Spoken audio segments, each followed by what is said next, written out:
السلام علیکم ورحمۃ اللہ وبرکاتہ۔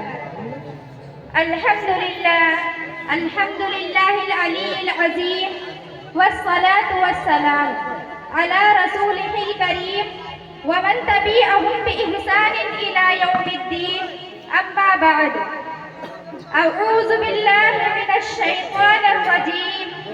بسم اللہ الرحمن الرحیم۔ عن انس رضی اللہ عنہ قال قال رسول اللہ صلی اللہ علیہ وسلم اکرموا اولادکم واحسنوا آدابهم او کما قال علیہ الصلاة والسلام، صدق اللہ العظیم۔ حضرت انس رضی اللہ تعالی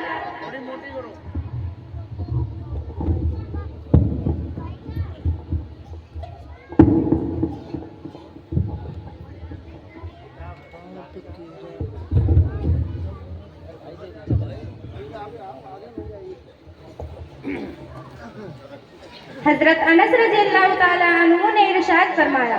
اپنی اولاد کا اکرام کرو اور ان کو حسن آداب سے آراستہ کرو۔ محترم سامعین و سامعات، جس طرح اولاد پر والدین کی اطاعت فرض ہے اور ان کے ساتھ احسان کرنے کا حکم اللہ تعالیٰ نے اولاد کو دیا ہے اور ان کو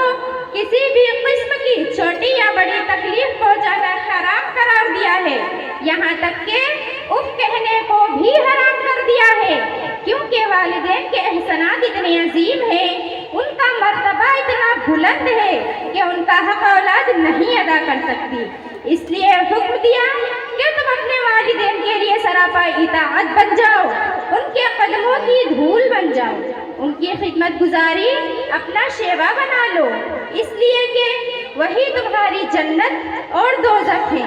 ان کی رضا اللہ کی رضا ہے، ان کی ناراضگی اللہ کی ناراضگی،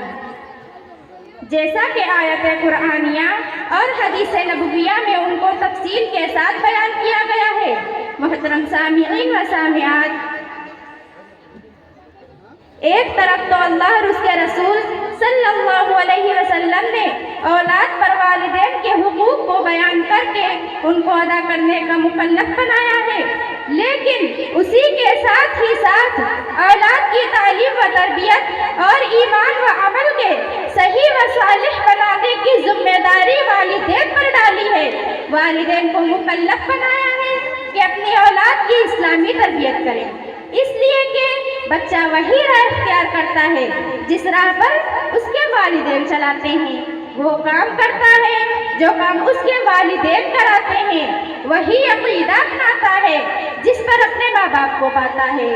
اگر والدین نے اولاد کی تعلیم و تربیت میں اپنے فرائض کو ادا نہیں کیے، اولاد کے حقوق کو ادا نہیں کیے، تو اللہ تعالیٰ کے یہاں ان سے مواخذہ ہوگا۔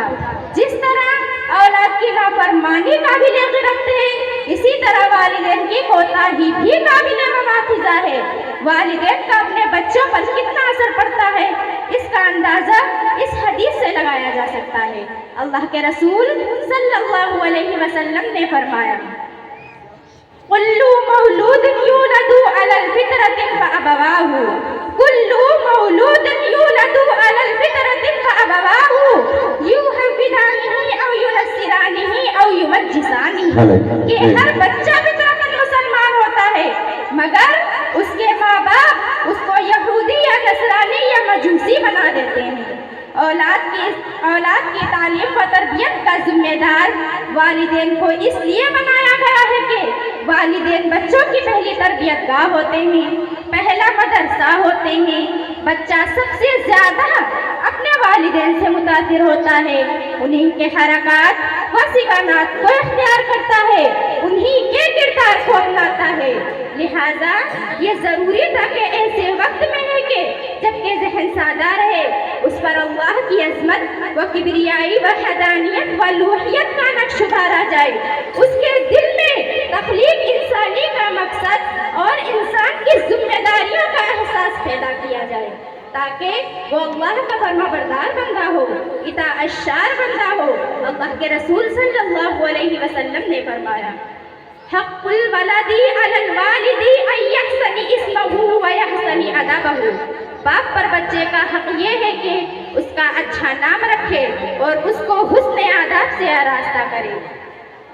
اب سوال یہ ہے کہ اچھا نام کون ہو سکتا ہے؟ تو اس سلسلے میں والدین کی رہنمائی فرما دی گئی ہے۔ مسلم شریف کی روایت ہے کہ حضرت عبداللہ بن عمر رضی اللہ عنہ فرماتے ہیں کہ اللہ کے رسول صلی اللہ علیہ وسلم نے فرمایا،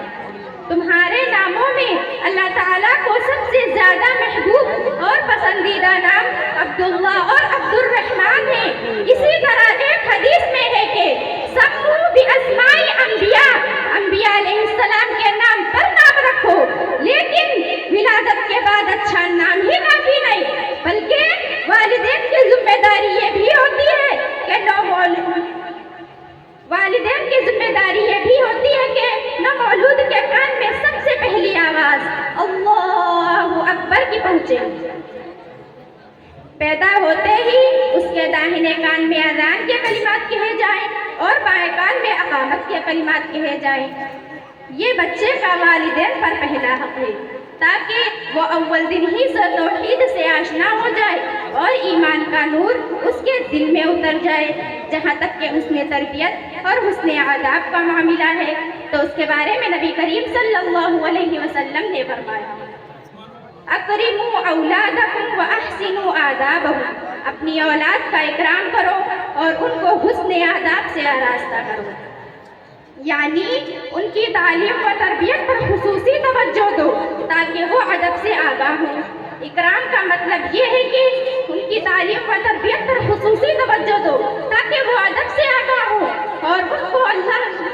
وہ اللہ کا تحفہ ہے، تمہارے لیے ذخیرہ آخرت اور صدقہ جاریہ ہے۔ محترم سامعین و سامعات، یہ تو ابتدائی ذمہ داری تھی اور اس کے بعد اولاد جب کچھ باشعور ہو جائے تو دوسری ذمہ داری یہ ہوتی ہے کہ اللہ کے رسول صلی اللہ علیہ وسلم نے فرمایا، تمہارے بچے جب 7 سال کے ہو جائیں تو ان کو نماز کا حکم دو، اور جب 10 سال کے ہو جائیں تو نماز چھوڑنے پر ان کو مارو اور ان کے بستروں کو الگ کر دو۔ اولاد کی اسلامی تربیت کتنی ضروری ہے اس کا اندازہ اس واقعہ سے لگایا جا سکتا ہے۔ سیدنا فاروق اعظم رضی اللہ عنہ کے عہد خلافت میں ایک دفعہ ایک شخص نے آ کر شکایت کی، امیر المؤمنین، میرا لڑکا میری اطاعت نہیں کرتا، میرا حقوق نہیں ادا کرتا، میرا خیال نہیں رکھتا۔ یہ سن کر امیر المؤمنین کو بہت غصہ آیا، کیسا نالائق لڑکا ہے، اپنے باپ کی نافرمانی کرتا ہے۔ آپ نے اس کو بلوایا تاکہ آپ سرزنش کریں۔ لڑکا آیا تو حضرت عمر فاروق اعظم رضی اللہ عنہ نے ناراضگی کے انداز میں اس سے نافرمانی کی وجہ پوچھی، کیسے لڑکے ہو، اپنے باپ کو تکلیف پہنچاتے ہو، تم کو سزا ملنی چاہیے۔ لڑکے نے عرض کیا، امیر المؤمنین، میری بات بھی سنیے، یقیناً یہ میرے باپ ہیں، ان کے حقوق بہت زیادہ ہیں، لیکن ذرا ان سے پوچھئے کہ انہوں نے میرا کتنا حق ادا کیا ہے، میری اصلاح و تربیت میں اپنا فرض ادا کیا کہ نہیں۔ اللہ کے رسول صلی اللہ علیہ وسلم نے لڑکوں کا اچھا نام رکھنے کا حکم دیا، جبکہ میرے باپ نے میرا نام جولا رکھا۔ جولا ایک گندگی کیڑے کو کہا جاتا ہے۔ میرے باپ نے میری تعلیم پر کوئی توجہ نہ دی، مجھ کو اللہ اور اس کے رسول صلی اللہ علیہ وسلم کے حقوق سے آگاہ نہیں کیا، والدین اور دوسرے لوگوں کے حقوق سے باخبر نہیں کیا، میرے ساتھ کبھی محبت سے پیش نہیں آئے، پھر میں جس چیز کو جانتا ہی نہیں ہوں اس کو کیسے پورا کر سکتا ہوں؟ میں نہیں جانتا کہ کیا والدین کے حقوق مجھ پر واجب ہیں۔ یہ سن کر حضرت عمر فاروق اعظم رضی اللہ عنہ نے اس شخص سے کہا، تمہارے لڑکے کی کوئی غلطی نہیں ہے، بلکہ اصل مجرم تم ہو، تمہارے ساتھ ایسا ہی ہونا چاہیے تھا۔ محترم سامعین و سامعات، ذرا غور کیجئے، وہ ماں باپ جن کو اپنی اولاد کی تربیت کی کوئی فکر نہیں، نہ تعلیم کی فکر، نہ نماز کی فکر، نہ تعلیم کی فکر، نہ نماز کی فکر، نہ تہذیب کی فکر، نہ اخلاق کی فکر۔ لڑکے عام طور پر نماز چھوڑتے ہیں، لیکن والدین تنبیہ بھی نہیں کرتے، خیال بھی نہیں کرتے، ان کو نماز کا عادی بنائے۔